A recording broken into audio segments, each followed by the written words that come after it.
امریکا کے صدر ٹرمپ نے ایک ایسا فیصلہ کیا ہے جس نے خود اسرائیل کو ناراض کر دیا ہے۔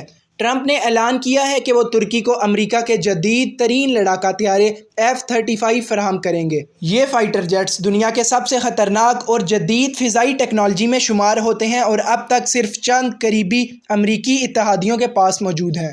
اسرائیلی وزیر اعظم نیتن یاہو نے اس فیصلے کی کھلے عام مخالفت کی۔ نیتن یاہو کا کہنا تھا کہ ترکی جیسی اسلامک رجیم کو اس طرح کے خطرناک طیارے دینا طاقت کے توازن کو بگاڑ دے گا، لیکن ٹرمپ نے اس مخالفت کو سرے سے ہی مسترد کر دیا۔ ٹرمپ کا جواب تھا کہ نیتن یاہو کے اس فیصلے سے خوش نہیں ہوں، لیکن مجھے کوئی یہ نہیں بتائے گا کہ میں کیا بیچوں یا نہ بیچوں۔ امریکہ میری صدارت میں چل رہا ہے اور ادھر میری ہی مرضی چلے گی۔ یہاں ترکی کی حکمت عملی کو سمجھنا ضروری ہے۔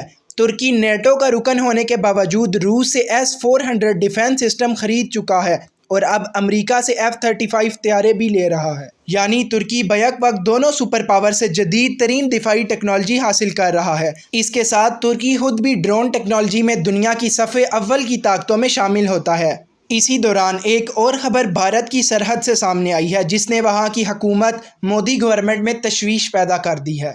سیٹلائٹ تصاویر سے پتہ چلتا ہے کہ چین نے بھارت کی سرحد کے بالکل قریب دو مختلف فوجی اڈوں پر اپنے جدید ترین فوجی طیارے J-20 اسٹیلتھ فائٹر جیٹس تعینات کر دیے ہیں۔ یہ اب تک کی سب سے بڑی تعیناتی ہے جو بھارت کے سامنے دیکھی گئی ہے۔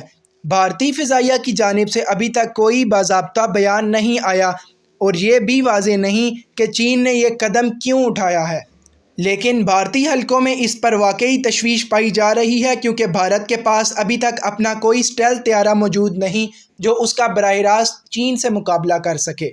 تو ناظرین، یہ تھی تمام صورتحال۔ نیتن یاہو بالکل بھی نہیں چاہتا کہ ترکی کو F-35 جدید لڑاکا طیارے مل جائیں۔ اس سلسلے میں جیسے ہی کوئی نئی خبر آتی ہے ہم آپ تک پہنچاتے ہیں۔ تب تک کے لیے چینل کو سبسکرائب کریں اور ویڈیو کو لائک کریں۔